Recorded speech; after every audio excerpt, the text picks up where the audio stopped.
નમસ્કાર મિત્રો, વિડીયોમાં તમારું સ્વાગત છે। તો મિત્રો, અત્યારે હાલની ખૂબ જ મોટી અને દુઃખદ ખબર સામે આવી રહી છે।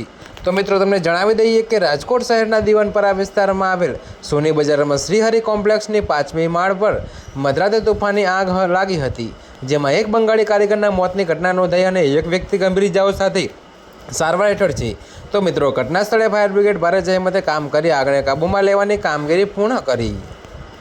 જોકે મિત્રો, તમને વધુમાં એ પણ જણાવી દઈએ કે તો મિત્રો, મળતી માહિતી પ્રમાણે પોલીસ અને ફાયર તંત્ર અજાણ્યા કારણોની તપાસ કરી રહ્યા છે અને FSLની મદદથી આગ લાગવાની સાચી કારણો શોધ કરવામાં આવશે। તો મિત્રો, સવારમાં મોડી રાત્રે કોમ્પ્લેક્સના ઉપરના માળ પર આગ અને ધુમાડાની માહિતી મળી હતી। તો તાત્કાલિકમાં જાણ થતાં આસપાસના લોકો અને સુરક્ષાકર્મીઓએ ફાયર બ્રિગેડને ફોન કરી જાણ કરવામાં આવી હતી। જોકે મિત્રો, અત્યારે ખૂબ જ મોટી અને દુઃખદ ખબર છે, ત્યારે મિત્રો ફાયર ટીમ તાત્કાલિક સ્થળ પર પહોંચી તાત્કાલિક બચાવ કાર્ય શરૂ કર્યું અને ઉપરના માળેથી લોકોને બહાર કાઢવામાં આવ્યા।